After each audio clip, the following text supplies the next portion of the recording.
সুপ্রিয় দর্শক, আমন্ত্রণ জানাচ্ছি নেক্সাস টেলিভিশনের স্বাস্থ্য বিষয়ক সরাসরি অনুষ্ঠান কেমন আছেন। আগামীকাল 28শে জুলাই বিশ্ব হেপাটাইটিস দিবস এবং এই দিবসটি বাংলাদেশেও পালিত হচ্ছে। হেপাটাইটিসের যাবতীয় বিষয়, রোগটি কেমন, কি ক্ষতি হয়, কে আবিষ্কার করে, কিভাবে প্রতিরোধ করা যায়, এর চিকিৎসা কী, এই সমস্ত বিষয় নিয়ে আমরা আজকের এই অনুষ্ঠানে আলাপ করব এবং আজকে অতিথি হিসেবে ঠিক এই বিষয়টাই বিশেষজ্ঞ একজন অধ্যাপক রয়েছেন। তিনি বাংলাদেশের প্রথিতযশা হাসপাতাল বারডেম হাসপাতালে কর্মরত। আমি আপনাদের সাথে পরিচয় করিয়ে দিচ্ছি, অধ্যাপক ডাক্তার মোহাম্মদ গোলাম আজম। তিনি লিভার এবং পরিপাকতন্ত্র বিশেষজ্ঞ এবং বিভাগীয় প্রধান বারডেম হাসপাতাল। এবং একই সাথে সুপ্রিয় দর্শক, এটাও মনে করিয়ে দিচ্ছি, বাংলাদেশের যে কজন চিকিৎসা বিজ্ঞানী এই বিষয়টা নিয়ে নিরন্তর কাজ করে যাচ্ছেন তাদের মধ্যে অন্যতম হচ্ছেন প্রফেসর আজম। আমরা আলোচনা শুরু করার আগে প্রতিবারের মতো আজকেও আপনাদের মনে করিয়ে দিচ্ছি, আপনারাও কিন্তু আমাদের সাথে এই অনুষ্ঠানে যুক্ত হতে পারবেন। পর্দায় দেখানো নম্বরে ফোন করে হেপাটাইটিস বিষয়ক যে কোনো প্রশ্ন বা সমস্যা তুলে ধরতে পারেন। আমাদের অতিথি সানন্দে আপনাদের প্রশ্নের জবাব দেবেন, সমস্যা সমাধানের পথ দেখাবেন। সুপ্রিয় দর্শক, একই সাথে এটাও মনে করে দিচ্ছি, যারা অনলাইন প্ল্যাটফর্মে রয়েছেন তারা নেক্সাস হেলথ ফেসবুকে সরাসরি এই অনুষ্ঠান দেখতে পারেন। প্রফেসর আজম, কেমন আছেন? জি, থ্যাংক ইউ। আমি ভালো আছি, আপনি ভালো আছেন নিশ্চয়ই? অনেক ধন্যবাদ। আগামীকাল 28শে জুলাই বিশ্ব হেপাটাইটিস দিবস।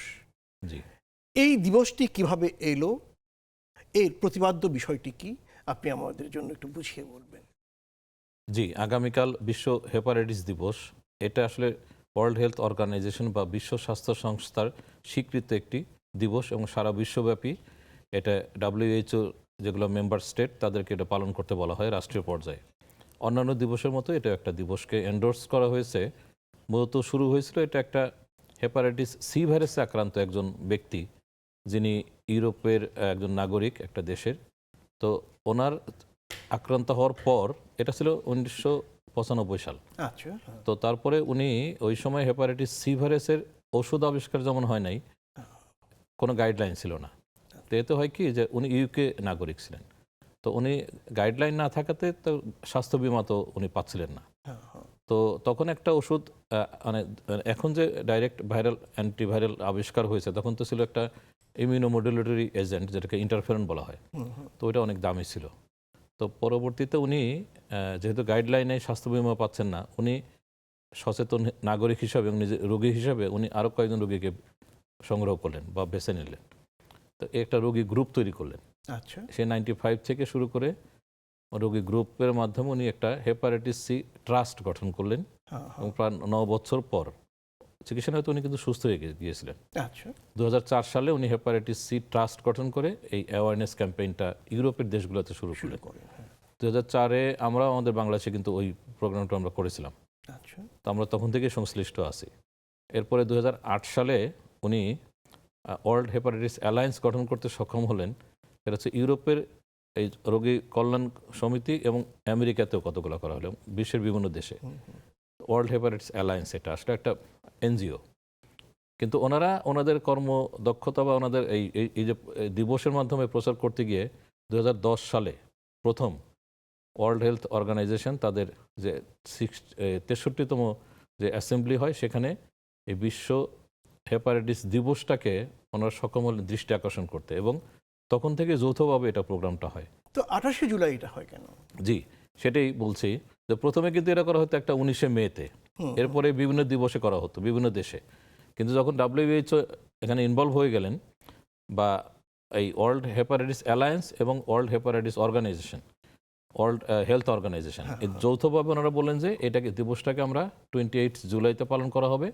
কারণ ওখানে প্রফেসর বারুস ব্লুমবার্গ, আচ্ছা, যিনি হেপাটাইটিস বি ভাইরাসের আবিষ্কারক, পরবর্তীতে হেপাটাইটিস বি ভ্যাকসিনও উনি যৌথভাবে আবিষ্কার করে 1976 সালে কিন্তু উনি নোবেল পুরস্কার পেয়েছেন। চমৎকার। তো ওনার জন্মদিনটা হচ্ছে আগামীকাল 28 জুলাই।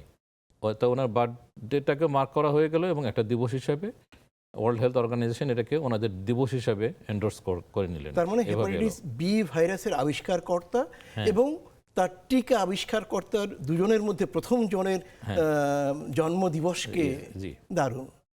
এমন নোবেল লরেট। আচ্ছা, নোবেল প্রাইজ। জি, আচ্ছা, এবারের প্রতিপাদ্য বিষয়টি কি? এবারে প্রতি বছর ওনারা একটা করে প্রতিবাদ্য করেন। আসলে এই দিবসটা পালন হয়ে আসছে কিন্তু 2010 সাল থেকে রেগুলার 28 জুলাই। এবারে প্রতিবাদ্য হচ্ছে hepatitis let's break it down, অর্থাৎ হেপাটাইটিস এটাকে আমরা বাধাগুলো দূর করি। আমাদের সমার্থক বাংলা এরকমই আর কি। মানে আসুন আমরা বাধা দূর করে হেপাটাইটিস মুক্ত হই, তাই তো? সেই আচ্ছা, আরেকটা একদম প্রাথমিক প্রশ্ন, হেপাটাইটিস বলতে আমরা কি বুঝি এবং এটি কি কি জীবাণু দ্বারা হয়? জি, সুন্দর প্রশ্ন। এবং আমি মনে করি আজকে এই ধরনের সচেতনতামূলক আমাদের মিডিয়াগুলো যদি এগিয়ে আসে, সেটা প্রিন্ট মিডিয়া, ইলেকট্রনিক মিডিয়া, তাহলে আমাদের অনেকগুলা সংক্রমণের উপায়গুলো যদি আমি বলি, সেখানে ওগুলো দূর করলে কিন্তু এটা বাধাগুলো দূর করা সম্ভব। তা আপনার প্রশ্নের যদি আমি স্পেসিফিক আসি যে হেপাটাইটিস কি, এটার উত্তর হচ্ছে যে লিভারের প্রদাহ, ইনফ্লামেশন, ইনফেকশন না। কারণ হেপাটাইটিস কিন্তু শুধু ভাইরাস দিয়ে হয় এমন না। হেপাটাইটিসের আরও অনেকগুলো ধরনের মধ্যে, যেরকম পশ্চিমা বিশ্ব বা কোনো কোনো সোসাইটিতে অ্যালকোহল যারা পান করে, ওখানে কিন্তু অ্যালকোহলিক হেপাটাইটিস একটা হয়। অর্থাৎ হেপাটাইটিসের আগে যদি আমি ভাইরাস বলি তাহলে ভাইরাল হেপাটাইটিস, যখন অ্যালকোহল কারণ তখন অ্যালকোহলিক হেপাটাইটিস। এমনকি আজকে যেটা আরেকটা আমাদের সারা বিশ্বে বড় একটা মহামারী হিসেবে আমাদের পরিচিতি পেয়ে গেছে, ফ্যাটি লিভার। এই ফ্যাটি লিভারের একটা অংশও কিন্তু স্টিয়াটো হেপাটাইটিস করে, তাহলে এটাও হেপাটাইটিস, কিন্তু এটা ইনফেকশন না। আচ্ছা, আরও কতগুলো আছে ড্রাগ ইনডিউসড, যেরকম টিবি আমাদের দেশে তো একটা কমন অসুখ, টিবি রোগ যে ওষুধ, সেগুলো দিলে কিন্তু অনেক সময় জন্ডিস হতে পারে, হেপাটাইটিস হতে পারে। আর আরেকটা আছে খুব রেয়ার, অটো ইমিউন হেপাটাইটিস। তাহলে হেপাটাইটিস 5 রকমের আমি বলে ফেলছি অলরেডি। এর মধ্যে এই দিবসটা কিন্তু এসছে মূলত কমিউনিকেবল ডিজিজের একটা পার্ট, ভাইরাল হেপাটাইটিস বি এবং হেপাটাইটিস সি। অর্থাৎ আমরা আলোচনাটা হেপাটাইটিস বি এবং সি কেন্দ্রিকই এই দিবসকে কেন্দ্র করে পালন করা হচ্ছে। কমিউনিকেবল ডিজিজ, যেটা ভ্যাকসিন দিয়ে সংক্রামক রোগ, একজন থেকে আরেকজনে যায়। ইয়েস, অতএব এটা ভ্যাকসিন দিয়েও প্রিভেন্ট করা সম্ভব। আর কোন কোন উপায়ে এটা বিস্তার লাভ করে সেগুলোকে বন্ধ করলে কিন্তু এটা। আচ্ছা, কোন কোন উপায়ে এটি বিস্তার লাভ করে, একজন মানুষ থেকে আরেকজন মানুষে যায়? ওকে, তাহলে আমি এখন ভাইরাল হেপাটাইটিস এই অংশটাই আমরা এখন আলোচনাটা আমরা কনসেন্ট্রেট করি, কারণ এটি আমাদের দিবসের মূলত বিষয়। তো হেপাটাইটিস যখন ভাইরাল বলবো বা ভাইরাস দিয়ে হয়, ভাইরাস কিন্তু 5 রকমের ভাইরাস দিয়ে হেপাটাইটিস হতে পারে। আচ্ছা, এটার মধ্যে আমরা খুব ইজিলি বা খুব সহজে আমরা দুভাগে ভাগ করে নিতে পারি। একটা হচ্ছে যে রক্ত উপাদান অথবা দেহ নিঃসৃত মানব রস যেগুলো আছে, সেগুলা ক্লোজ কন্ট্যাক্টে যেগুলা স্প্রেড করতে পারে, সংক্রমণ করতে পারে, সেটা একটা। এখানে হচ্ছে হেপাটাইটিস বি এবং সি। আচ্ছা, এবং আমরা হেপাটাইটিস ডিটাকেও ওই বি যাদের হয় তাদেরই আবার ডি হতে পারে। তো ডি আলাদা আমরা না বলে বি আর সির মধ্যে আমরা থাকতে পারি, কারণ ডি আমাদের দেশে তেমন নাই। আচ্ছা, আর একটা হলো পানি, দূষিত পানি অথবা খাদ্যবাহিত, সেটা হচ্ছে হেপাটাইটিস এ এবং হেপাটাইটিস ই। আচ্ছা, তাহলে প্রথম অ্যালফাবেট এবং লাস্ট এ আর ই, এই দুটো হচ্ছে খাদ্য আর পানিবাহিত। আর বি এবং সি এই দুটো হচ্ছে রক্ত উপাদান বা অন্যান্য সাথে ডি এর মধ্যে বি এর সাথে ডি থাকে। আচ্ছা, এটা তো এভাবে দুই ভাগে আমরা ভাগ করে নিতে পারি। এখন তাহলে রক্ত উপাদান মানুষের দেহে কিভাবে আসতে পারে, তো সেটা যদি আমরা চিন্তা করি, যেমন মা যখন শিশুকে জন্ম দেয়, বার্থ প্রসেস, ভার্টিক্যাল ট্রান্সমিশন, এটা আমরা মেডিকেল টার্ম বলি, মানে মা থেকে সন্তান। তো মা যদি পজিটিভ থাকে, সেই ক্ষেত্রে কিন্তু সন্তানের দেহে এটা যাওয়ার একটা সম্ভাবনা প্রায় 90%। যদি ওই মাটা ইনফেক্টিভ, মানে ভাইরাসের ডিএনএ হাই লোড থাকে রক্তে, অথবা HBE অ্যান্টিজেন আমরা টেস্ট করি গর্ভ অবস্থায়, ওটা ইন্ডিকেট করে হাই ইনফেক্টিভিটি। আচ্ছা, তাহলে গর্ভবতী মায়ের বাচ্চার যাওয়ার সম্ভাবনাটা কিন্তু অনেক বেশি। আর আরও অন্যান্য উপায়, যেগুলো কোনো কারণে যদি কেটে যায়, যেরকম আমরা সেলুনে গেলে তো শেভিং রেজার যদি আগের যে লোকটা ব্যবহার করা হলো, ব্লেড বা খুরকাচি, সে যদি পজিটিভ থাকে এবং ওই একই যন্ত্র যদি জীবাণু মুক্ত না করে পরের আরেকজনকে করা হয়, ছোটোখাটো কিন্তু একটা ক্র্যাশ বা কাটমার্ক হয় আপনার ব্লেড বা খুরকাচি ব্যবহার করতে গেলে। তো সেলুনে তো আমাদের পুরুষ মহিলা সবারই তো এটা প্রয়োজন হয়, তাহলে কিন্তু কন্টামিনেশন একটা সুযোগ থাকে যদি ওই লোকটা হেপাটাইটিস বির টিকা না নেওয়া থাকে। আর সি এর তো কোনো টিকা নেই, অতএব এটা একটা ওয়ে। আরেকটা আছে ড্রাগ অ্যাবিউজার, অথবা যারা নেশা করে বিশেষ করে ইনজেকশনের ইনজেক্টেবল ড্রাগস, শিরাপথে যেগুলো ব্যবহার করে, তাদের মধ্যে কিন্তু অনেক বেশি। আচ্ছা, আরও যেগুলো আছে আনঅ্যাভয়েডেবল কিছু ব্যাপার আছে, যেমন কিডনি ডায়ালাইসিস। আচ্ছা, ডায়ালাইসিস একটা লাইফ সেভিং একটা প্রক্রিয়া। তো আপনারা জানেন যে তাদের পরিবারে আছে, অথবা আজকাল তো বিভিন্ন উপায়ে জানাই যায় যে ডায়ালাইসিসে সারা দেহের রক্তের মধ্যে কিন্তু এক ধরনের ফ্লুইড দিয়ে এক্সচেঞ্জ করে দূষিত জিনিসগুলো বের করা হয় মেশিনের মাধ্যমে। এই যে মেশিনারিজগুলো ব্যবহার করা হয়, সেক্ষেত্রে অনেকে ফিস্টুলা করতে হয়, রেগুলার ইনজেকশন নিতে হয়, সেখানে কিন্তু এটা কন্টামিনেটেড হওয়ার একটা সম্ভাবনা বেশি। আচ্ছা, বিশেষ করে হেপাটাইটিস সি ভাইরাসের কিন্তু এখন মেইন কারণটা আমাদের দেশে আমরা এই ডায়ালাইসিস রিলেটেড ইনস্ট্রুমেন্ট এগুলো থেকে হয়। আচ্ছা, আরেকটা হচ্ছে ক্লোজ কন্ট্যাক্ট, স্বামী স্ত্রী বা এরকম দৈহিক মিলন। দৈহিক মিলনের মাধ্যমে কিন্তু পজিটিভ রোগীর থেকে আরেকজনের দেহে এটা যেতে পারে। আর আচ্ছা, মুখের লালা দিয়ে কি একজন থেকে আরেকজনে যেতে পারে? আচ্ছা, এটা খুব সায়েন্টিফিক্যালি সাউন্ড বা প্রুভড না।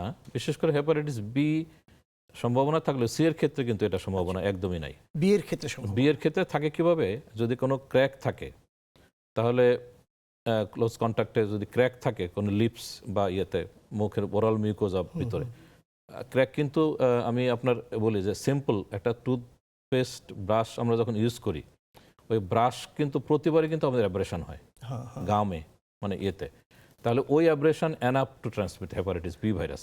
অর্থাৎ চামড়ার ন্যূনতম ক্ষতি। ন্যূনতম ক্ষতি, এমনকি আমাদের নেইলের যে এই অংশগুলো তো একটু শীতকালে একটু বেশি হয়, অন্য সময় হয় এই।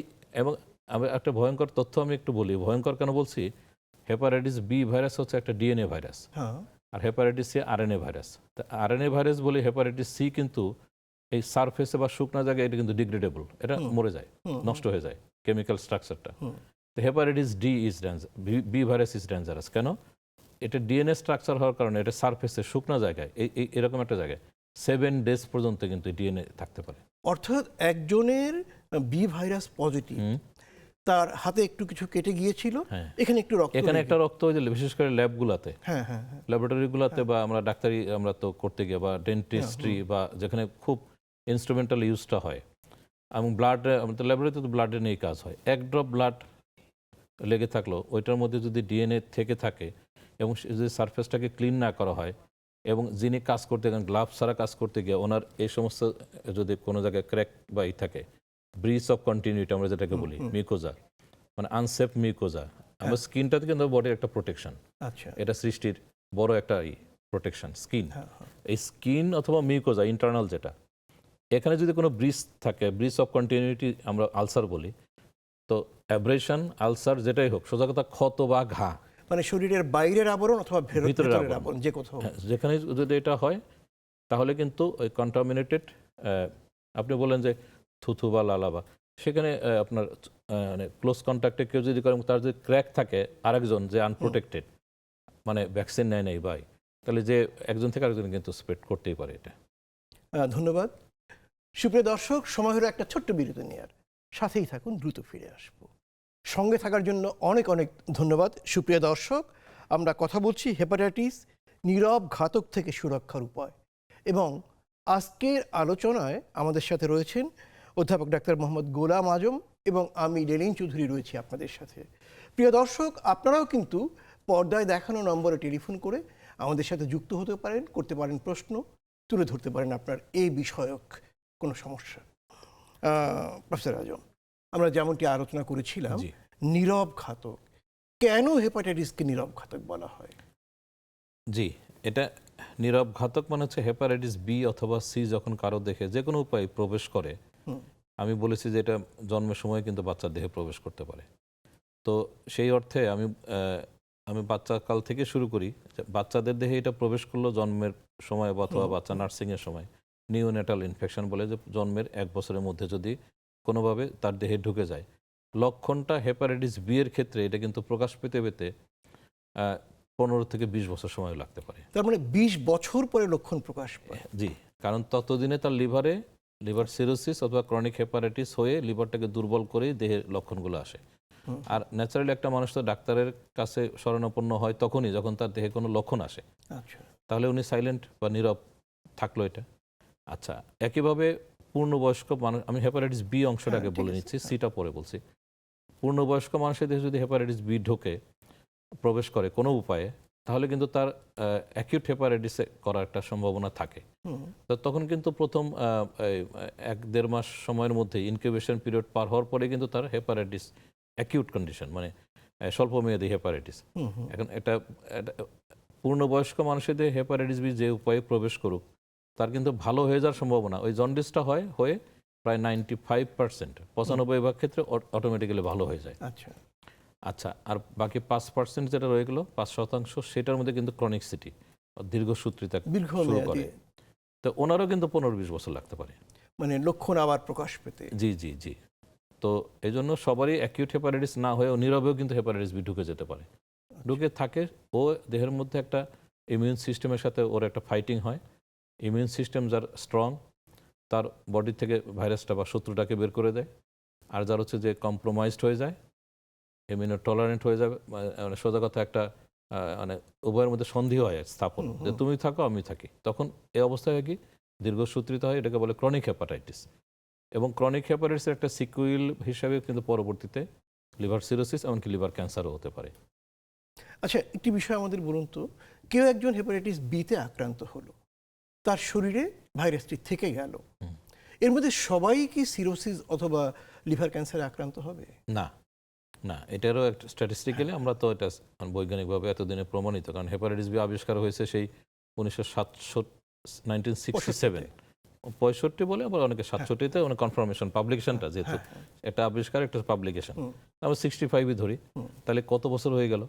তো এতদিনে কিন্তু এটা বোঝা গেছে যে হেপাটাইটিস বি হলে কারো হচ্ছে যে সেলফ বডি থেকে বের হয়ে যেতে পারে। আচ্ছা। অ্যাকিউট হেপাটাইটিস করলো, ইমিউন সিস্টেম ওটাকে বের করে দেয়, তখন কিন্তু ন্যাচারাল ইমিউনিটি তার বডিতে আসে। তো পরবর্তীতে আমরা টেস্ট করে দেখি, কারণ পরিবারে একজন ধরা পড়লে কিন্তু আমরা বাকিদেরকে টেস্ট করতে বলি, তখন ওই টেস্টগুলো করি যে অ্যাসিমটোমেটিক সে ক্যারিয়ার আছে অথবা নাকি বের হয়ে তার ইমিউনিটি এসে গেছে, এগুলো কিন্তু আমরা করি মানে উপসর্গবিহীন। উপসর্গবিহীন। এবং আমরা প্রুভ করে দিই অনেক সময়, সিম্পল 2-3টা ব্লাড টেস্ট, সেরোলজি, আপনার ডিএনএও লাগে না, যে ঢুকে বের হয়ে গেছে। এটা করতে গেলে মাত্র 2টা টেস্ট করলে হয়। আমরা তো হেপাটাইটিস বি এর কমন টেস্ট হচ্ছে সবাই জানে HBsAg। আচ্ছা, HBsAgর বাইরে কিন্তু আরো 5টা সেরোলজি টেস্ট আছে। আচ্ছা, আমি এত সায়েন্টিফিক আলোচনায় যাব না, আমি বলবো যে HBsAg আপনার কেন করে মানুষ, আমি যদি একটু আমি প্রশ্নটা এটা উত্তর দেবো কি এখন? হ্যাঁ হ্যাঁ, যে আপনি HBsAg দেখেন, ব্লাড ডোনেশনের ক্ষেত্রে কিন্তু এটা আমাদের ম্যান্ডেটরি, করতে হবে। এটা বিশ্ব স্বাস্থ্য সংস্থা বলেছে, আমাদের সরকার করতে বাধ্য এটা। তাহলে কেউ ডোনেট করতে যাচ্ছে ব্লাড, অথবা আজকাল তো বোন বলে liver transplantation, kidney transplant, organ donation অথবা ব্লাড ডোনেশন, HBsAg টেস্ট করলো, একটা টেস্ট হচ্ছে HBsAg। কেউ বিদেশে যাবে, কোনো কোনো দেশ, বিশেষ করে middle east, Malaysia, HBsAg test কিন্তু ম্যান্ডেটরি করে দিচ্ছে তারা। অথবা কেউ ভ্যাকসিন নেবে, প্রি ভ্যাকসিনেশন স্ক্রিনিং, সেটা স্কুল প্রোগ্রাম হোক বা যে কোনো প্রোগ্রাম, তাহলে এই সব ক্ষেত্রে কিন্তু সে HBsAg টেস্টটা করে, কোনো লক্ষণ নাই, কিচ্ছু নাই। তাহলে আমাদের দেশে আমরা একটা গবেষণা করে সেটা পাবলিকেশনও করেছি আমরা ইন্টারন্যাশনাল জার্নালে, সেটা প্রায় 2002 সালে। আচ্ছা, আমরা 45,000 বিদেশগামী আমাদের যে ম্যান পাওয়ার, ওখানে আমরা টেস্ট করেছিলাম, সেখানে আমরা পেয়েছিলাম হচ্ছে বাংলাদেশে 4.4% HBsAg পজিটিভ 45,000 লোকের মধ্যে। আচ্ছা, তাহলে 4.4 একটা অ্যামাউন্ট, তো এটা 45,000 লোকের মধ্যে, তারা তো সুস্থ, সুস্থ বলে তো সে টাকা জমা দিয়ে হেলথ চেক আপ করে সে বিদেশ যাবে, কিন্তু যখন HBsAg পজিটিভ এসে গেলো, তখন কিন্তু তাকে আনফিট করে দেওয়া হলো। ওদের দেশের রুলস, যে দেশে নেবে সে যদি বলে যে আমি পজিটিভ রোগী নেবো না, আমরা তো আর জোর করতে পারবো না। তাহলে দেখেন, একদম অ্যাসিমটোম্যাটিক এবং অ্যাপারেন্টলি হেলদি, তার বডি কিন্তু HBsAg রয়ে গেছে। আচ্ছা, তো এইভাবে ধরা পড়ে, ভ্যাকসিন স্ক্রিনিংয়ের আগে ধরা পড়ে, ব্লাড ডোনেশনের আগে ধরা পড়ে, বিদেশ যাওয়ার আগে ধরা পড়ে। অনেকে কনসাস হিসেবে আমাদের কাছে আসে যে স্যার আমি বিয়ে শাদী করতে যাচ্ছি, আমি একটু দেখতে যাচ্ছি যে আমার বডি সবগুলো ক্লিয়ার আছে কিনা, তখনও কিন্তু ধরা পড়তে পারে। আর ফ্যামিলি মেম্বার্স, এটা আরেকটা ইস্যু, আমি আপু আমার জনসাধারণের উদ্দেশ্যেই বলি, যে পরিবারে একজন পজিটিভ ধরা পড়লো, তো পরিবার সেটাও আমাদের একটা গবেষণা করা আছে, ফ্যামিলি মেম্বার্সদের মধ্যে হেপাটাইটিস বি সংক্রমণের হার কেমন, এটা কিন্তু অ্যালার্মিং। তো আমাদের দেশে অ্যাপারেন্টলি হেলদিদের মধ্যে আমরা পেয়েছিলাম 4.4, যেটা তখনকার দিনে WHO এর সাথে আমাদের ওই 45,000 লোকের ডাটাটা মিলে যায়। কারণ আপনি জানেন যে আমাদের রিসার্চ করতে গেলে ডাটা কম্পেয়ার করতে হয় যে আমারটা খুব বেশি কিনা, সারা পৃথিবী কি বলে বা বাংলাদেশের অন্যান্য স্টাডি কি বলে, আমাদের একটা খুব সুন্দর মিলে গেল এটা। কিন্তু আমরা যখন ফ্যামিলি মেম্বারদের মধ্যে আমরা কাজটা করতে গেলাম, আমরা 100 ইন্ডেক্স কেস ধরে হ্যাঁ 100 পরিবারের সদস্য ছিল 532 জন। এর মধ্যে ডেঞ্জার 7 টাইমস হায়ার 28% এইচবিসিজি পজিটিভ পেয়েছি আমরা। তার মানে পরিবারের একজন হলে বাকিদের হওয়ার সম্ভাবনা 4 গুণ বেড়ে যায়, 7 গুণ 7 গুণ বেড়ে 7 গুণ বেড়ে যায়। আচ্ছা এবং তারা সবাই কিন্তু অ্যাসিমটোমেটিক। আচ্ছা, আমি আপনাকে একটা ছোট্ট সহজ বিষয় জানতে চাই আপনার কাছে। সেটা হলো এইচবিএসএজি পজিটিভ হওয়া মানেই কি একজন মানুষ লিভার ক্যান্সার বা সিরোসিসের দিকে চলে না যাবে? না না, এইচবিসিজি এটা এটা একটু বলুন। খুব সিম্পল একটা, এটা পজিটিভ এবং এটা ইজিলি আমরা স্ক্রিনিং টেস্ট করতে পারি। স্ক্রিনিং টেস্ট মানে আমরা যখন লার্জ স্কেলে কোনো একটা গ্রামে গিয়ে আমি যদি টেস্ট করি, ওনার ব্লাড কিন্তু এই ভেনাস ব্লাড ছাড়াও কিন্তু করা যায় স্ক্রিনিং। এক ফোঁটার রক্ত আমরা একটা ইমিউনোক্রোমাটোগ্রাফি বা এই যে আমরা প্রেগনেন্সি টেস্টের মতো একটা কিট হয়তো ড্রাই কিট, হ্যাঁ এটা আমি ক্যাম্পে করলাম, আমি একসাথে কয়েক হাজার লোক করে করতে পারি, কারণ এখান থেকে ব্লাড নিয়ে এক ড্রপ দিয়ে করা যায়, এটা স্ক্রিনিং টেস্ট বলে। এটাতে আমরা টেস্ট করলাম শুধু এইচবিএসএজি, যেটা আমাদের হেপাটাইটিস বি আমাদের গ্রামে আজকাল সবাই প্রায় জানে। That is not enough. এইচবিএসএজি পজিটিভ মানে যে আপনি শেষ, ভয় তা পাবেন না। না। কারণ স্যার আমি একটু বলি, আমাদের বাংলাদেশে একটা অনুমিত আমাদের এস্টিমেটেড ক্যালকুলেটেড ক্যারিয়ার এই মুহূর্তে ক্রনিক হেপাটাইটিস বিতে কিন্তু 70 লাখ। 70 লক্ষ মানুষ কিন্তু, আমাদের রিসার্চ তো বিভিন্ন সেক্টর আমরা করেছি আর কি, আমাদের সাথে গ্লোবাল এটা মিলে যায়। তাহলে 70 লাখ লোকের কি লিভার সিরোসিস ক্যান্সার হবে না? আমরা ওই রোগীটাকে আমরা আমাদের কাছে যখন সামহাও ধরা পড়লো সে সুস্থ লোক, আমরা কিন্তু ওনার ইনফেক্টিভিটি টেস্ট করি, ভাইরাসের ভিরুলেন্স বা ওটা কতটুকু ইনফেক্টিভ। এটার জন্য একটা টেস্ট আছে এইচবি ই অ্যান্টিজেন, এটা হলো সারফেস অ্যান্টিজেন, এটা ই অ্যান্টিজেন। ই অ্যান্টিজেন পজিটিভ নেগেটিভ যাই হোক, নেক্সট কিন্তু একটা টেস্ট করতে হয়, সেটা হচ্ছে ভাইরাসের ডিএনএ। এই ডিএনএ টেস্ট একটু কস্টলি, তো হয়তো আলোচনায় এগুলো আসলে আমাদের কস্ট মিনিমাইজ করার জন্য সরকার কোনো পদক্ষেপ নিতে পারে। ডিএনএ টেস্টটা কিন্তু করতেই হয়। অর্থাৎ এইচবিএসএজি পজিটিভ রোগীর নেক্সট একটা টেস্ট করলে ওষুধ দেওয়া লাগবে কি লাগবে না, সেটার টেস্টের নাম কিন্তু হেপাটাইটিস বি ভাইরাস ডিএনএ। অর্থাৎ এইচবিএসএজি পজিটিভ হলে আমি ওষুধও দেবো না, কারণ তার নাও লাগতে পারে যদি ডিএনএ না থাকে। আচ্ছা, যদি এরকম হয় এইচবিএসএজি পজিটিভ, কি আপনি এটি সক্রিয় না নিষ্ক্রিয় দেখার জন্য আপনি এইচবিইএজি পরীক্ষাটা করবেন, এটাও পজিটিভ, তখন কি ওষুধ দেবেন? ইয়েস, তখন আমি ওষুধ দেবো, কারণ এইচবি ই অ্যান্টিজেন পজিটিভ হলে আইডিয়ালি আমার হাতে ডিএনএটা করে রেখে তারপর ওষুধ দেওয়াটা ভালো। কারণ আমার যে কোনো ওষুধ আমি দেবো, হেপাটাইটিস বির চিকিৎসা কিন্তু ন্যূনতম 1 বছর ওষুধ দিতে হয়, আচ্ছা কারো কারো লাইফ লংও দিতে হয়। হ্যাঁ হ্যাঁ এই সব ক্রাইটেরিয়া সেট করার জন্য আরেকটা হচ্ছে আমার টার্গেটটাকে আমি কি নেগেটিভ করব। আমি কিন্তু নেগেটিভ করবো ওই ই অ্যান্টিজেন অথবা ডিএনএ, কারণ এইচবিএসএজি নেগেটিভ নাও হতে পারে, আচ্ছা খুব রেয়ার। হ্যাঁ এটা বলা হচ্ছে যে বছরে 1% ওষুধ দেওয়ার পরে নেগেটিভ হয়। অর্থাৎ এইচবিএসএজি ইটসেলফ কোনো ভিরুলেন্স না, এটা জাস্ট অসুখের উপস্থিতিটা বোঝায় ভাইরাসের। ভিরুলেন্স বোঝার জন্য আমাকে মানে ক্ষতি করবে কিনা সেটা বোঝার জন্য ই অ্যান্টিজেন আর হচ্ছে ডিএনএ, এগুলো হচ্ছে ভাইরাসের পরীক্ষা। আমি পাশাপাশি ওটাও বলি যে লিভারের কিন্তু এনজাইম পরীক্ষা এএলটি, হ্যাঁ হ্যাঁ এএলটি টেস্টটা আমরা করি। এএলটি একটা সিম্পলেস্ট একটা টেস্ট, যেটা দিয়ে যদি হাই থাকে তাহলে বোঝা যায় ওনার অনগোয়িং ইনফ্লামেশন চলছে, ক্রনিক হেপাটাইটিসের দিকে যাচ্ছে। অর্থাৎ এএলটি নর্মাল থাকলেও কিন্তু হতে পারে, তবে এএলটি দিয়ে আমি চিকিৎসা নির্ধারণ করতে পারবো না। আমাকে ই অ্যান্টিজেন পজিটিভ, আমি ওষুধ দিয়ে ই অ্যান্টিজেনটাকে নেগেটিভ করার জন্য টার্গেটে ফেলতে পারি, এটা নেগেটিভ হয় কিনা। আর যদি ওই রোগীর সামর্থ্য থাকে তাহলে আমরা অবশ্যই ডিএনএটা করে নেব, কারণ আলটিমেট টার্গেট হচ্ছে আমার ডিএনএ নেগেটিভ করা। আচ্ছা, ডিএনএটা নেগেটিভ হয়ে গেলে কি রোগী ভালো হয়ে গেল? ডিএনএ নেগেটিভ হলে রোগী এক ধরনের সেফ পজিশনে চলে গেল, আচ্ছা যে তার সিরোসিস এবং লিভার ক্যান্সারের সম্ভাবনা প্রায় 90% কমে গেল। তাহলে হ্যাঁ তাহলে আমি কতদিন ওষুধ দেবো? আপনি তো এটাই জিজ্ঞেস হ্যাঁ করবেন হ্যাঁ যে নেগেটিভ, তো নেগেটিভ কি ডিএনএ, হ্যাঁ এইচবিএসএজি কিন্তু এখনো রয়ে গেছে। হ্যাঁ অতএব ডিএনএ কিন্তু sometimes it may come back again. বডির কোনো দুর্বলতম সময়ে যে তার ইমিউনো সাপ্রেশন কোনো স্টেট আসলো, সিম্পল একটা নিউমোনিয়া অথবা কোনো একটা ডেঙ্গি ইনফেকশন, যেগুলো বডির ইমিউন সিস্টেমকে অ্যাটাক করে দুর্বল করে দিতে পারে। আমি আমাদের সে এইডসের কথা বলছি না, তো কিন্তু আপনার অন্যান্য ভাইরাসে তো আপনি তো নিজেও, আপনি জনস্বাস্থ্য বিশেষজ্ঞ, আপনি জানেন যে ইনফেকশন তো আমাদের দেশে হয়। ওই দুর্বল সময়গুলোতে কিন্তু এই যে ডরমেন্ট বা একটু যেটা মানে সুপ্ত অবস্থায় ছিল, ও কিন্তু আবার জেগে উঠতে পারে। এই জন্য আজকাল বলা হচ্ছে যে হেপাটাইটিস বি ভাইরাসের চিকিৎসা কিন্তু সারা জীবনই নেওয়াটাই উচিত, কারণ এটা ব্যাক করলে খুব ডেঞ্জারাস হয়। তার মানে ওষুধ খেয়েই যেতে ওষুধ হবে। খেয়ে যেতে হবে। এটা like diabetes or hyper tension.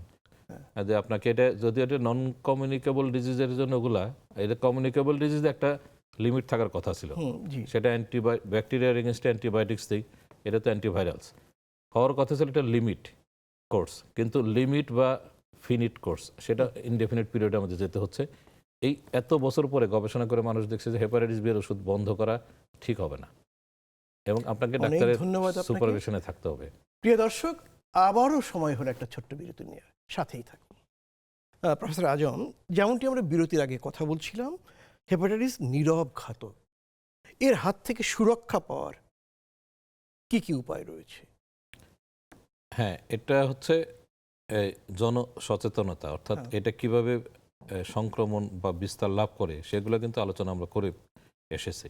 তাহলে আমরা যদি রক্ত পরিসঞ্চালন কারো দরকার হয় সেখানে ডোনারের স্ক্রিনিং টেস্ট করে পজিটিভ হলে আমরা রক্তটা দেবো না, তাকে চিকিৎসায় ফেলে দেবো, আর নেগেটিভ হলে রক্তটা, তাহলে অর্থাৎ এটা রক্ত দেওয়ার আগে অবশ্যই অবশ্যই স্ক্রিনিং করতে হবে। আচ্ছা, বি ভাইরাস। হ্যাঁ, এবং সেটা খুব দ্রুতই টেস্ট করা সম্ভব হয়, 1-2 ঘন্টার মধ্যে রিপোর্ট চলে আসে, সেভাবে দেওয়া উচিত। আবার হচ্ছে সেলুন অথবা যে সমস্ত জায়গায় আমাদের ধারালো সুচালো দ্রব্য ব্যবহার করা হয় সেগুলো যেন সম্ভব হলে ডিসপোজেবল, অথবা ডিসপোজেবল সম্ভব না হলে যেরকম ডেন্টাল প্রসিজার যখন হয় তখন অনেক ইনস্ট্রুমেন্ট তো আমাদের হয়তো ডিসপোজেবল করা সম্ভব হয় না, তখন যেন স্টেরিলাইজেশনটা সঠিকভাবে হয়।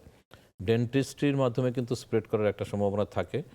আমি বলবো যে আপনারা প্রপারলি স্টেরিলাইজ হয় এরকম ভালো একটা সেন্টারে আপনারা, কারণ এটা তো করতেই হয় অনেক ক্ষেত্রে। তারপরে আসলো আপনার ভ্যাকসিন মাধ্যমে প্রিভেন্ট করা। একটা হচ্ছে যে ওইগুলো সংক্রমণগুলো বন্ধ করা হলো। এরপরে টিকা আছে হেপাটাইটিস বি এর, তো সি এর কোনো টিকা এখনো আবিষ্কার হয়নি। আর বি এর যে টিকাটা এটা কিন্তু ওই খুব সহজলভ্য এবং দামও কিন্তু অত বেশি না। আর আপনার সাথে আমি সবাইকে জানার জন্য বলছি যে বাংলাদেশ সরকার কিন্তু 2003 সালে 3 এবং 2005 সালে এই সময়কালের মধ্যে ইপিআই ওনার পাইলটিং শুরু করেন 2003 এবং 2005-এর মধ্যে মোটামুটি সারা দেশে ইপিআইয়ের সাথে হেপাটাইটিস বি ভ্যাকসিন বাচ্চাদের দেওয়া হচ্ছে। এজন্য আপনার যাদের বয়স 5 থেকে এখন 26, 21 বছর বয়স বা 22-23 তাদেরকে কিন্তু আমরা ধরে নিচ্ছি যে ইপিআইতে তার ভ্যাকসিনটা দেওয়া ছিল। তারপরেও আপনার যাদের বয়স 21-এর উপরে তাদেরকে কিন্তু আমরা অবশ্যই ভ্যাকসিন নাই অথবা নেওয়া হয়নি ধরে আমরা কিন্তু তাকে টেস্ট করে তারপরে ভ্যাকসিনের কথা বলবো। এমনকি যারা ভ্যাকসিন নেওয়া তাদের ভিতরে ইমিউনিটি তৈরি হয়েছে কিনা, প্রতিরোধ ক্ষমতা তৈরি হয়েছে কিনা, সেটাও কিন্তু একটা ব্লাড টেস্ট আমরা করলে বুঝতে পারি। এবং এটা খুব টাকাও খুব দামি তা না, 1000 কি 1200 টাকার মতো লাগে। অ্যান্টি এইচবিএস অ্যান্টিবডি, আর অ্যান্টিবডি যদি সাফিসিয়েন্ট অ্যামাউন্টে অনলি 10 বা তার উপরে থাকলে কিন্তু আমরা ধরে নিই যে ইমিউনিটি আছে। 100-এর উপরে থাকলে খুব ভালো ইমিউনিটি। তো আমরা যারা ভ্যাকসিন নেওয়া তাদেরকে আমি শুধু নিয়েই বসে থাকলাম আর আমি একটা মনের সুখে থাকলাম যে আমার তো কাজ হয়ে গেছে, আমি তো টিকা নিয়েছি। এই অ্যান্টিবডি টেস্টটা করে নেওয়া ভালো। সাধারণত এটা 3 ডোজের টিকা যেটা নিতে হয়, প্রথমে একটা 1 মাস পরে একটা, 6 মাস সময় একটা, কেউ কেউ বলে 4 ডোজ নেওয়া ভালো। সেটাও প্রথমে একটা, তারপরের মাসে, তারপর 0, 1, 2, 12, পরপর 3 মাসে 3টা, 1 বছর সময় আরেকটা। এটা আমরা ফ্যামিলি মেম্বার্সদের মধ্যে কেউ পজিটিভ চলে তখন আমরা অ্যাক্সেলারেটেড শিডিউলটা দিই। এটাকে বলে অ্যাক্সেলারেটেড শিডিউল 0, 1, 2, 12। আর নইলে নর্মাল যাদের জন্য 0, 1, 6 এইভাবে দেওয়াটাই ভালো। আমাদের দেশেই ফার্মাসিউটিক্যাল কোম্পানিগুলো কিন্তু এখন রিকম্বিনেন্ট ডিএনএ টেকনোলজিতে ভ্যাকসিন ওনারা প্রকিউর করতেছেন। ওনারা বাজারেও খুব সস্তায় দিচ্ছেন, 500 থেকে 600 টাকা দাম 1 ডোজ টিকা। 500 বা তারও কম। হ্যাঁ, বা আরও কম। এখন ওনারা সম্ভব করেছেন আমাদের দেশের জন্য, কারণ বিদেশ থেকে আনতে গেলে এটা অনেক দাম পড়ে যেত। এটা একসময় আমরা সেটাই ছিল আমাদের, কিন্তু আমরা এখন এটা পাচ্ছি। তাহলে ভ্যাকসিনের মাধ্যমে প্রতিরোধ করা সম্ভব। এগুলোতে আমি বললাম হেপাটাইটিস বি এবং সি। আমার আলোচনা সি এর কি বিরুদ্ধে কি টিকা আছে? না, হেপাটাইটিস একটা সি হলে কি মরে যেতে হবে না কিছু করার উপায় আছে? না, সি ভাইরাসের জন্য আসলে সৃষ্টির একটা রহস্য, মানে বিধাতা আল্লাহ তাআলা, সেটা হচ্ছে যে হেপাটাইটিস বি ভাইরাস ডেঞ্জারাস হচ্ছে যদি এটাকে আপনি, মানে এটার টিকা আছে, অর্থাৎ ওটা বেশি ডেঞ্জারাস ডিএনএ ভাইরাস, কিন্তু এটা আবার টিকা আবিষ্কার হয়ে গেছে আর কি, কার্যকরী টিকা 97% ক্ষেত্রে এটা কার্যকরী, খুব ভালো। সি এর ক্ষেত্রে যেটা সমস্যা হয়, সিটা প্রিভ্যালেন্সি কম, অনেক কম। তারপরে এটা হয়ে গেলে, কারণ টিকা তো নাই, তো এখন হয়ে গেলে এটার যে ওষুধটা এখন এসছে, এই আমরা 2026 সালে বসে যখন কথা বলছি তখন কিন্তু এটার ওরাল ড্রাগ মাত্র 90 দিন মুখে খাওয়ার এই 90 দিনে 90টা ট্যাবলেট খেলে কিন্তু এটার 98% মানে কিউর রেট। আচ্ছা আচ্ছা, হ্যাঁ। তাতে ওটার ভ্যাকসিন নাই কিন্তু কিউর রেট ভালো। এই ওষুধটার দাম কেমন? এটা আমাদের দেশে যা সেটা খুবই, আমি বলবো যে এটা একটু বেশি।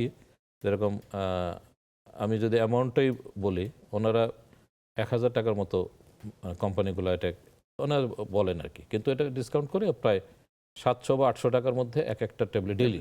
হ্যাঁ তাহলে আমি যদি 800 ধরি, 800 টাকা, 800 ইন্টু 90 দিন, হ্যাঁ হ্যাঁ, তাহলে 70-72 হাজার টাকার মধ্যে কিন্তু এটা কিউরেবল একটা ট্রিটমেন্ট হেপাটাইটিস সি। শতভাগ ঠিক মানে 97% ঠিক হয়ে হ্যাঁ যায়। হ্যাঁ, এবং এটা হয়ে গেলে একটা রিস্ক থাকে যারা ডায়ালিসিস রোগী তাদের আবার আসতে পারে। তো হেপাটাইটিস সি এর কার্যকরী ঔষধ আছে, ভ্যাকসিন নাই। হেপাটাইটিস বি এর কার্যকরী ভ্যাকসিন আছে। ওষুধ যেটা আছে সেটাকে আমি বলবো যে এটা শুধু ডিএনএটাকেই সাপ্রেস করে রাখে, কিন্তু একদম আপনার তাহলে লাইফ লং কেন লাগে? ওখানে 90 দিন মাত্র, 3 মাস, আর এখানে লাইফ লং কেন? কারণ হেপাটাইটিস বি এর রহস্য এখনো পুরোটা শেষ হয়নি, কারণ এটা রিল্যাপস করতে পারে এবং এটা ডিএনএ ভাইরাস বলে এটা। আচ্ছা, আপনি বারবার ডায়ালাইসিস রোগী যারা কিডনি যাদের নষ্ট হয়ে গিয়েছে তাদের ক্ষেত্রে বারবার উল্লেখ করছেন হেপাটাইটিস বি এবং সি এর কথা। আচ্ছা, টিকার যে ডোজ যারা ডায়ালাইসিস করে তাদের কি কম বেশি করার কোনো জায়গা আছে? না, তাদের ডাবল ডোজ আমাদের কথা বলি। আচ্ছা, হেপাটাইটিস যারা মানে টিকা মানে বিয়ের টিকা আর কি। হ্যাঁ হ্যাঁ, হেপাটাইটিস বি ভাইরাসের টিকা অ্যাডাল্ট পপুলেশনের ক্ষেত্রে যদি 20 মাইক্রোগ্রাম আমরা দিই, তাহলে এটা মানে যারা ডায়ালিসিসে যাচ্ছেন, যাওয়ার আগে কিন্তু আমরা, আর ডায়ালিসিস তো একদিনে হয় না, প্রথমে তার kidney CKD chronic kidney disease হয়, তারপরে এক পর্যায়ে ডায়ালিসিস। তো ওই ক্রনিক কিডনি ডিজিজ যখন শুরু হলো তখন আমি কিন্তু ভ্যাকসিন দিয়ে দেবো, সেটা নর্মাল স্ট্যান্ডার্ড ডোজ। কিন্তু ডায়ালিসিসে দিলে অথবা ডায়ালিসিস আগে সঙ্গে কোনো কারণে নেয় নাই, তো ডায়ালাইসিস কিন্তু একটা state of immuno suppressed condition, বডির ইমিউনিটি কিন্তু কমে থাকে, কিন্তু তাদেরকে ডাবল ডোজ মানে 40 দুইটা ভ্যাকসিন একসাথে দিল চলে, এরকম আর কি। আচ্ছা। আরেকটি বিষয় আমাদের দর্শকদের জন্য আপনি বলবেন, সেটা হচ্ছে আমরা শুনেছি লিভার সিরোসিস বা ক্যান্সার, লিভার ক্যান্সার হয়ে গেলে কখনো কখনো লিভারটা বদলে দেওয়া যায় বা ট্রান্সপ্ল্যান্ট করা যায়। এই বিষয়টা কি একটু বুঝিয়ে বলবেন? হ্যাঁ, এটা কিডনি, আমি সাথে একটু মানে সাধারণ মানুষের বোঝার স্বার্থে বলি যে কিডনি তো আমাদের দেহে দুটো, ডান দিকে বাম দিকে দুটো। এখন যার কিডনি বিকল হয়ে যায় তখন কিন্তু একজন ডোনার একটা কিডনি দিয়ে দিলে কিন্তু তার লাইফে কোনো সমস্যা হয় না। তো তখন যিনি কিডনি বিকল হয়ে গেছে তাকে একটা কিডনি লাগিয়ে দেওয়া হয়, এবং তখন তার বডির ভিতরেই আল্লাহ তালা আমাদের তো এটা দিয়েছেন যে একটা ডায়ালিসিস মেশিন কিডনি, ওনারটা হয়ে গেল। লিভারের ক্ষেত্রে লিভার তো একটা, তাহলে লিভার দেবে কে? লিভার দেবে হচ্ছে যে দুভাবেই এটা হয়। আমি প্রথমে বলবো যে লিভিং অথবা একটা জীবিত মানুষের দেহে থেকে লিভার তো পুরাটা দিলে তাহলে ওনার তো লাইফ এন্ডেঞ্জার হবে, বিপদে পড়বে, উনি মারা যাবেন। তো উনি লিভারের একটা অংশ কেটে দিতে পারেন। আচ্ছা, তাহলে দিলে যিনি সিরোসিস বা ক্যান্সারের রোগী, যাকে আমি লিভারটা আমি মানে রিসিপিয়েন্ট বা গ্রহিতার লিভারটা কিন্তু পুরোটা ফেলে দিতে হয়। পুরোটা ফেলে দেওয়ার পরে ওই যে যিনি ডোনার একটা অংশ দিলেন লিভিং, তার ওইটাকে আমরা ওই সার্জন, আজকাল খুবই সার্জিক্যাল টেকনিক আবিষ্কার হওয়ার কারণে এটা সম্ভব যে দিলে উনি ওই এখন দুইজনে কিন্তু গ্রো করে, লিভার গ্রো করে। এটা সৃষ্টির একটা আর একটা রহস্য যে কিডনির সাথে ডিফারেন্স হচ্ছে যে কিডনি কোনো গ্রো করবে না, আর কিডনি তো পুরোটাই দিচ্ছে হচ্ছে, কিন্তু লিভারের আমি দিলাম একটা অংশ। এটা যে যিনি দেবেন ওনারও বডির কিন্তু বডি ওয়েট যদি হয় 70 কেজি, তাহলে কিন্তু ওনার 10% হলে কত হয়? 700 গ্রাম। 700 গ্রামে বেশি দিলে কিন্তু ওই ডোনারের একটা রিস্ক হতে পারে, অর্থাৎ 10%-এর উপরে দেওয়া যাবে না। আর যিনি নিলেন ওনার তো একটু শুকিয়ে যায়, ওনার 50 কেজি ওজন হলে ওনারও বডিতে কাজ করার জন্য কিন্তু একটা লিভারের সাইজটা লাগবে। কিন্তু সৃষ্টির একটা বড় রহস্য, এটা ভালো খবর যে যিনি ডোনেট করেন ওনার দেহে কিন্তু 2 মাসের মধ্যে লিভারটা পূর্ণ অবস্থায় ব্যাক করে, গ্রো করে। আচ্ছা, করে এটা লিভার পুরা শেপে আছে, উনি ভুলেই যান যেমন একটা কিছু হয়েছে। ডোনার রিসিপিয়েন্ট যে তার ক্ষেত্রেও কিন্তু গ্রো করে ওনার বডির ডিমান্ড অনুযায়ী একটা পর্যায়ে গিয়ে পরে থেমে যায়, নাহলে গ্রো করতে করতে তো আবার লিভার বড় হয়ে তা তো না। তাহলে ক্যান্সারের ক্ষেত্রে গ্রো করা এক জিনিস, আর এটাকে বলে ফিজিওলজি, তারপরে থেমে যায় একটা হওয়ার পরে, আর লিভার বড় হয় না। তো ওনার লাইফটা এভাবে চলে, এবং এটা খুব সারা বিশ্বে, বিশেষ করে আমাদের পার্শ্ববর্তী দেশগুলোতে কিন্তু লিভার ট্রান্সপ্লান্ট। বাংলাদেশে কি লিভার ট্রান্সপ্ল্যান্ট হয়? বাংলাদেশে হয়েছে আমাদের, আমি তো বারডেম হাসপাতালে 2010 সালে প্রথম বারডেমে বাংলাদেশে প্রথম লিভার ট্রান্সপ্লান্ট হয়। সে টিমের আমি তখন থেকে আমি সাথে আছি। এখন মানে আপনার জানার জন্য বলি যে আমি বর্তমানে বারডেমে আমরা লিভার ট্রান্সপ্লান্ট কোঅর্ডিনেটর হিসেবে আমি কাজ করছি এবং চমৎকার। আমরা আবারও ইনশাল্লাহ হয়তো খুব দ্রুতই এটা চালু করব। আমাদের নিয়ন্ত্রণকারী সংস্থা বাংলাদেশ ডায়াবেটিক সমিতি, ওনার যে সভাপতি প্রফেসর একে আজাদ খান স্যার, উনিও তো আমাদের লিভার গ্যাস্ট্রেন্টোলজিস্ট। তো স্যারও আমাদেরকে প্যাট্রোনাইজ করেন এবং আমরা শুধু না, আমরা যেরকম 2010-এ করলাম, 11-তে করলাম আরেকটা, 2020-এ আরেকটা, একটু টেকনিক্যাল সমস্যা ইনস্ট্রুমেন্ট আপনাদের জন্য অনেক অনেক শুভকামনা জি। যে আপনারা লিভার ট্রান্সপ্ল্যান্টে বাংলাদেশে সফল হন। প্রিয় দর্শক, আরেকটা ছোট্ট বিরতি নিব, সাথেই থাকুন। হেপাটাইটিস, নীরব ঘাতক থেকে সুরক্ষার উপায়, এই শিরোনামে আমরা কথা বলছি। প্রিয় দর্শক, আমরা এতক্ষণ hepatitis B virus, C virus এবং ডি ভাইরাস নিয়ে কথা বললাম। প্রফেসর আজম, দুটো ভাইরাস কিন্তু বাদ রয়ে গেল, এ এবং ই। এই দুটো সম্পর্কে একটু আমাদের দর্শকদের জানাতে হবে। হ্যাঁ, এই দুটো ভাইরাসই কিন্তু আমাদের দেশে বেশি সংক্রমণের কারণ। হেপাটাইটিস মানে আমরা আমাদের মতো দেশে যেহেতু আমাদের সুয়ারেজ সিস্টেম, তারপরে আমাদের অনিরাপদ পানি এবং আমাদের যেরকম আমাদের ওপেন মার্কেটে, খোলা মার্কেটে যে সমস্ত খাবার, বিশেষ করে এই আমাদের যে জায়গাগুলোতে জনবহুল জায়গা, যেরকম গুলিস্তান বা ফার্ম গেট, আমরা জাস্ট ফর এক্সাম্পল, অর্থাৎ কোনো একটা হাসপাতালে, বড় একটা হাসপাতালের পাশে কিন্তু খোলা খাবার, আমি বলেছিলাম যে খোলা খাবার থেকে হেপাটাইটিস এ ভাইরাস হওয়ার সম্ভাবনাটা বেশি। আর পানি, যেটা পানির মাধ্যমে এ এবং ই দুইটাই যেতে পারে কিন্তু। ওকে, সোজা কথা, মুখ দিয়ে এটা আমরা যে খাবার গ্রহণ করি সেটা যদি কন্টামিনেটেড বা দূষিত থাকে, তাহলে হেপাটাইটিস এ এবং ই হওয়ার সম্ভাবনা থাকে। তাহলে এটার একটা ডিফারেন্স হয়, কারণ হেপাটাইটিস এ ভাইরাস মূলত শিশুদের মধ্যে বেশি হয়। এ আচ্ছা, তো সেটাও কত, শিশুদের বয়স যদি আমরা 18 বলি, সাধারণত আরও একটু নিচে, মানে 10-12 বছর বয়স হলে আমরা কিন্তু প্রথমে এ ভাইরাসটা মাথায় এবং টেস্ট করলে পজিটিভ পাওয়া যায়। আর ই ভাইরাসটা যে কোনো বয়সেই হতে পারে, যে কোনো বয়সেই। আর ই ভাইরাসের ক্ষেত্রে একটু সতর্কতার ব্যাপার থাকে, গর্ভ অবস্থায় মায়েদের যদি এটা হয়। কিরকম? মানে একটা প্রেগনেন্ট অথবা গর্ভবতী মা, সে হেপাটাইটিস ই ভাইরাসে আক্রান্ত, তাহলে কিন্তু তার মর্টালিটি বা মৃত্যু হার প্রায় 20%। মানে প্রতি 100 জনের মধ্যে 20 জন গর্ভবতী মা মারা যেতে পারে হেপাটাইটিস ই ভাইরাসের কারণে। অর্থাৎ এটা খুব সিম্পল বা সহজভাবে নেওয়া ঠিক না।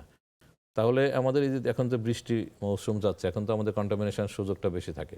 আবার একে তো গরমকাল, তো মানুষ একটু থেমেই হয়তো একটা শরবত খাচ্ছে বাইরে কোনো একটা দোকানে, ভেন্ডারের কাছ থেকে, অথবা খোলা খাবার, সিঙ্গারা, এই সমস্ত, বা একটু বাসি পচা খাবারও তো আমাদের কমিউনিটির মধ্যে যারা একটু মিডল ইনকাম বা লো ইনকাম গ্রুপ, তারা হয়তো খাদ্যগুলা একটু সস্তায় পায় বলে খায়। একটু যদি প্রপার, যে নারীগঞ্জে রাস্তার পাশে খোলা জায়গা থেকে ফুচকা এবং তেঁতুলের আচার খায়, সেটা ফুচকা তো আপনি যদি খুব স্ট্যান্ডার্ড জায়গাতেও খান, আপনার ওটা প্রক্রিয়া করার সময় যে করা হয়, আপনার শুদ্ধ পানিটা কোথায় পাবে? অথবা অনেক এই যে তেঁতুলের আচার বা রস এগুলো থাকে, এবং ওই প্রেগনেন্সিতে একটু তেঁতুল খাওয়ার ইচ্ছাটা হয়, ফুচকা খাওয়ার অভ্যাস হয়, হয়তো কোথাও গেল অথবা বাসায় তো আজকাল তো আনা যায়। সেটা কিন্তু ই ভাইরাসটা কিন্তু প্রেগনেন্সিতে ভেরি ডেঞ্জারাস। আমি আজকে এই মেসেজটাই দিতে যাচ্ছি, কারণ আজকে আলোচনার বিষয় হেপাটাইটিস মানে ইও আসবে। তাহলে আমাদের খাদ্য এবং পানিবাহিত এ এবং ই ভাইরাস, এটাকে দূর করা সম্ভব শুধু নিরাপদ খাদ্য এবং পানি গ্রহণের মাধ্যমে। টিকা হচ্ছে হেপাটাইটিস এ ভাইরাসে কিন্তু টিকা আছে। ই ভাইরাসের কি টিকা আছে? ই ভাইরাসের কোনো টিকা এখন আবিষ্কার হয়নি। আচ্ছা, অতএব এ ভাইরাসের টিকাটা নিলেও কিন্তু বাচ্চাদেরই নিতে হয়। এটা সাধারণত আমরা বলব যাদের বয়স 12 বা তার নিচে নিলে হয়। আর এ ভাইরাস কিন্তু আমাদের দেশে অজান্তে হয়তো আমার আপনার দেহের মধ্যে টেস্ট করলে অ্যান্টিবডি পেতে পারি, আচ্ছা, কারণ আমরা কোনো এক সময় হয়তো পেয়ে গেছি। সবারই জন্ডিস হবে তা না। তবে এ ভাইরাস ইদানিং, আপনি একজন জনস্বাস্থ্য বিশেষজ্ঞ হিসেবে আপনার দৃষ্টি আকর্ষণ করি, সেটা হচ্ছে আমরা যেহেতু ক্লিনিক্যাল পেশেন্ট আমরা ডিল করি, ভর্তি রোগী এবং আউটডোরে দেখি, এই ভাইরাসটা কিন্তু আমাদের অ্যাডাল্টের মধ্যে পাওয়া যাচ্ছে আজকাল। এটা একটা অ্যালার্মিং, মানে চরিত্রটা হয়তো ভাইরাসের জেনোমে কোনো চেঞ্জ আসছে। আজকাল কিন্তু আমরা গতকালকে আমাদের একটা আলোচনা অনুষ্ঠান ছিল হেপাটোলজিদের, ওনারা বলেন যে এটা আসলে গবেষণা করার সময় এসেছে। 30 বা 35 বা 40 বছর বয়সের মানুষের দেশে তো এই ভাইরাস আসার কথা না, তো এই ভাইরাস কিন্তু এখন পাওয়া যাচ্ছে। অতএব আমাদের হয়তো এই অঞ্চলে, আমাদের বাংলাদেশ বা যেগুলো আমরা নাতিশীতোষ্ণ অঞ্চলে যেটাকে আমরা বলি, যে সেটা ক্লাইমেট চেঞ্জ, বিভিন্ন কারণে ভাইরাসের তো মিউটেশন হয়। হেপাটাইটিস এ ভাইরাসের ক্ষেত্রে একটা এবং এ ভাইরাস অ্যাডাল্টের হলে কিন্তু রিস্ক লিভার ফেলিউর করতে পারে, আচ্ছা, অত ডেঞ্জারাস। হ্যাঁ হ্যাঁ হ্যাঁ, এবং লিভার আচ্ছা। ফেলিউর মানে তো ট্রান্সপ্লান্ট কথায় কথায় করা সম্ভব হয় না। সেটাই। এ বিশ্ব হেপাটাইটিস দিবসকে সামনে রেখে ঢাকা সহ বিভিন্ন জায়গায় যে ওয়াসা পানি সরবরাহ করছে, সেই কর্তৃপক্ষের প্রতি আপনি কি কোনো আহ্বান জানাবেন নিরাপদ পানির জন্য? নিরাপদ পানির জন্য এটা আসলে এই জনস্বাস্থ্য প্রকৌশল নগরের জন্য আমরা বলছি। নগরের জন্য তো আমাদের অবশ্যই মানে সুপেয় পানির ব্যবস্থা করা, এটা তো নাগরিক দায়িত্ব, আমার অধিকার আমার। অধিকার, হ্যাঁ। এবং আমাকে আপনি সাপ্লাই দেবেন, আমি তো আর এত সিস্টেম করতে পারবো না, আমাকে দেবেন হচ্ছে যে কর্তৃপক্ষ, সে নগর কর্তৃপক্ষ যারা দায়িত্বে আছেন। অতএব এমনকি রাস্তার মোড়ে মোড়ে, যেমন শাহবাগ একটা বড় জায়গা যেখানে আমার কর্মস্থল, ওই পাশে একটা, এই পারে হসপিটাল, ওই পারে আপনার অন্যান্য বিশ্ববিদ্যালয়, তো এখানে কিন্তু অনেক কর্মজীবী মানুষ বা রোগীর লোকরা, ওনারা সবাই তো বোতলজাত পানি কিনে খাবেন, সেটাও আমাদের অভ্যস্থান। তাহলে উনি ড্রিঙ্কিং ওয়াটারটা সেফ, এটা করার জন্য আমাদের হাসপাতালগুলো করেছে আমরা। কিন্তু আপনার রাস্তার মোড়ে মোড়ে যেখানে জনবহুল, মানে আপনার মানুষ নামা আসা চলাফেরা করে, সেই জনবহুল জায়গাগুলোতে কিন্তু সেফ ড্রিঙ্কিং অপশান রাখাটা এটা অবশ্যই উচিত। এবং সেটা কিন্তু চাইলে পানির অপচয় রোধ করে করা সম্ভব। ধর আপনি হয়তো দেখেছেন তো এয়ারপোর্টে আপনি বা যেখানে পানির খুব এইটি আর কি, মানে অপচয় রোধ করার জন্য ওনারা কিন্তু ওই একটা নিচে হাত দিলে তারপরে সেন্সর পানিটা আসবে, অল্প পরিমাণে আসবে, আপনার ততটুকুই আপনি বারবার নিতে পারেন আপনার রিকোয়ারমেন্ট অনুযায়ী, কিন্তু আপনি এক সময় আপনি কমই নেবেন, সেন্সর লাগানো। তখন এগুলো আমাদের দেশে যদি আমরা ওটা নিরাপদভাবে আমরা করতে পারি খোলা জায়গাগুলোতে, তাহলে এই আমাদের মনে হয় এটা সম্ভব। আচ্ছা, মল ত্যাগের অভ্যাসের সাথে হেপাটাইটিসের কোনো সংযোগ রয়েছে কিনা? এটা হচ্ছে হেপাটাইটিস এ ভাইরাসটা এবং ই ভাইরাস, এটা কিন্তু স্টুল বা মলের মাধ্যমে তো এটা ইয়েতে আসে, পানির সংস্পর্শে যদি আসে। অতএব আমাদের পয় নিষ্কাশন যে আমাদের সিস্টেম নগরে যেটা হয়, ওটার একটা তো আপনার পাইপ বা সিস্টেম আলাদা, একটা আজকাল তো মাল্টি স্টোরিড বিল্ডিং হচ্ছে, তো আপনার পয় নিষ্কাশনে যে পাইপ লাইনটা থাকবে, পাশাপাশি আবার পানি গ্রহণ করার জন্য যে সুপেয় পানির যে লাইন, সেটা এগুলো যেন কোনোভাবে কন্টামিনেশন না হয়, আচ্ছা, এগুলো চেক করা দরকার।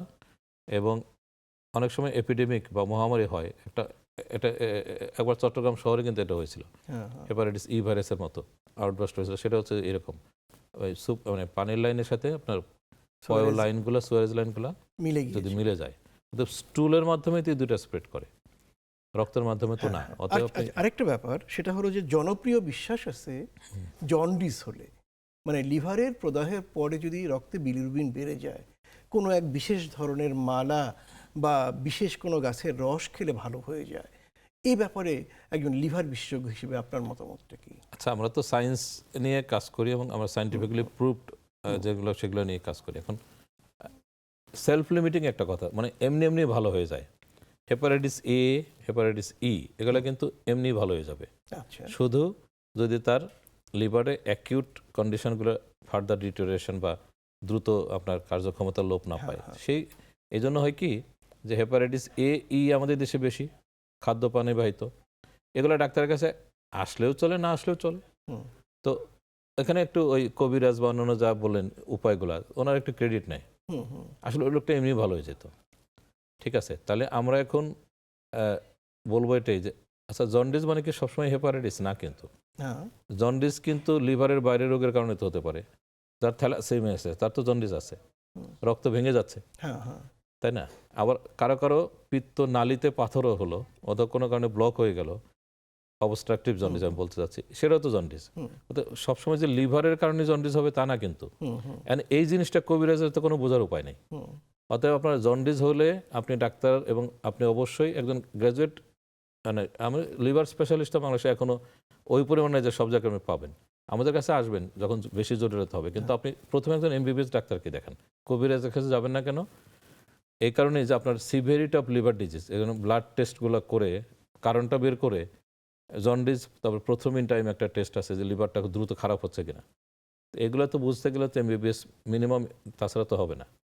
আর ওই যে নন সায়েন্টিফিক বা অবৈজ্ঞানিক পদ্ধতিতে যে চিকিৎসা করা হলো, ওগুলো কিন্তু এমনি ভালো হয়ে যেত।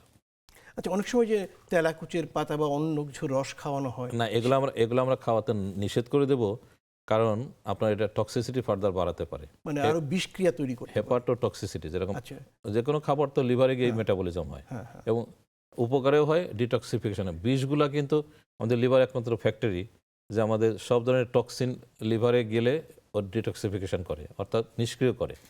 তা আপনি এমন একটা খাবার দিলেন যেটা এমনিতেই লিভারের ক্ষতি করতে পারতো, লিভার অসুস্থ, আবার আপনি দিলেন একটা অচেনা অজানা নন ফার্মাকোলজিক্যাল প্রোডাক্ট। হুম, হুম। তো সেটা তো আমি জানি না যে লিভারে হেপাটোটক্সিসিটি করবে কিনা, রোগীকে আরো খারাপ করে। আরও খারাপ করতে পারে, ডাবল ক্ষতি হয়ে যেতে পারে। আসে আমাদের কাছে, তো আমরা তো এখন বলি কী করছেন, আমরাও দেখি যে এখানে এই মানে কি বলে স্কিনটা বার্ন করা, কোনো একটা আগুন দিয়ে সেঁক দিয়েছে, মাথায় এখানে চুল কেটে একটা পট্টির মতো লাগিয়ে দেয় আর কি। তারপরে মালা পরায়, বলে মালা নাকি বড় হয়ে বের হয়ে যায়। এগুলো আসলে মিথ। এগুলা আজকালকার যুগে যেহেতু আমাদের উপজেলা পর্যায়ে তো লিভার ফাংশন টেস্ট করার সুযোগ আছে, বিলিরুবিন টেস্ট করা যায়, প্রথম ইন টাইম জেলা পর্যায়ে করা যায়। আচ্ছা, আমরা একেবারে শেষ প্রান্তে, জি, আপনি খুব সংক্ষেপে একটা উত্তর দেবেন। আমাদের সবারই এইচবিএসএজি কোনো না কোনো সময় পরীক্ষা করা দরকার। প্রাথমিক স্বাস্থ্য কেন্দ্রে সরকারের পক্ষ থেকে বিনামূল্যে এই পরীক্ষাটি করা উচিত কিনা? এটা আমি বলবো যে এই দিবসের যদি আমরা প্রতিপাদ্য ধরি, হ্যাঁ, লেটস ব্রেক ইট ডাউন, অর্থাৎ বাধাগুলো দূর করি। তো বাধাগুলো দূর করতে গেলে একটা হলো যে সংক্রমণের উপায়গুলো আমরা, দূষিত খাবার, দূষিত রক্ত নেব না, এগুলো আমরা স্ক্রিনিং করে নেব। আর আরেকটা হচ্ছে হেপাটাইটিস বির তো ভ্যাকসিন যেহেতু কার্যকরী আছে, আমরা বলবো যারা ইপিআই শিডিউলে যাদের বয়স 21 বা 23-এর নিচে তারা ভ্যাকসিন নেওয়া আছে, তাদেরও কিন্তু অ্যান্টিবডি টেস্ট করে দেখা হচ্ছে যে ইমিউনিটি আসছে কিনা। স্কুল প্রোগ্রাম করা যায়, কলেজ প্রোগ্রাম করা যায়, ইউনিভার্সিটি পরে তো ওরা ওদের করা যায়। ওরা যখন সোসাইটিতে স্প্রেড করবে, বিয়ে শাদী করবে, তার আগেই আমরা দেখে নিচ্ছি যে সে আসলে প্রোটেক্টেড কিনা। ভ্যাকসিন তো দেওয়া হয়েছে, ভ্যাকসিন প্রিজার্ভেশন থেকে শুরু করে ডোজিং, এবং প্রত্যেক মানুষের কিন্তু ইন্ডিভিজুয়াল একটা জেনেটিক পাওয়ার থাকে, অ্যান্টিবডি তৈরি হতেও পারে, নাও পারে। তাহলে আমি বলবো যে যাদের বয়স 21-এর নিচে তাদেরকে অ্যান্টিবডি টেস্ট করে দেখেন ইমিউনিটি আছে কিনা।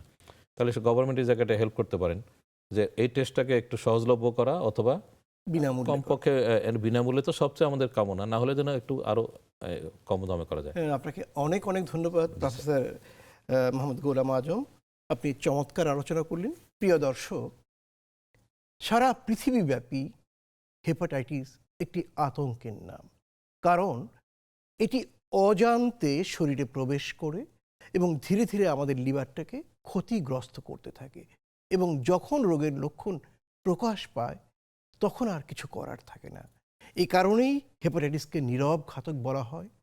আমরা যদি সচেতন থাকি, ঠিকমতো ভ্যাকসিন নেই, এবং বড়রা যদি মাঝে মাঝে আমরা পরীক্ষা নিরীক্ষা করি যে হেপাটাইটিস বি ভাইরাস বা সি আমাদের শরীরে আছে কি না, এবং একই সাথে সরকার যদি প্রতিটি শিশুকে জন্মের পর থেকে এই টিকা দানের ব্যবস্থা করে, এবং যদি আমরা আমাদের পানিকে নিরাপদ করতে পারি, খাবার পানিকে, এবং আমরা যদি নিরাপদ খাবার ঠিকমতো গ্রহণ করি এবং সুষম খাবার আমরা ঠিকমতো গ্রহণ করি, তাহলে কিন্তু আমরা হেপাটাইটিসের 5টি ধরনের বিরুদ্ধেই প্রতিরোধ করে তুলতে পারব।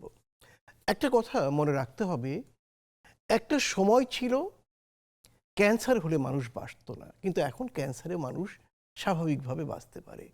তেমনি হেপাটাইটিস হলে লিভার নষ্ট হয়ে যাবে বা লিভার ক্যান্সার হবে, এগুলো এখনও রয়েছে। তবে আমরা যদি সচেতন হই তাহলে কিন্তু এগুলো এড়িয়ে সুস্থ স্বাভাবিক জীবন আমি যাপন করতে পারি, আমার সন্তানের জন্যও সেই ব্যবস্থাটা করতে পারি। প্রিয় দর্শক, ভালো থাকুন, সুস্বাস্থ্যে থাকুন।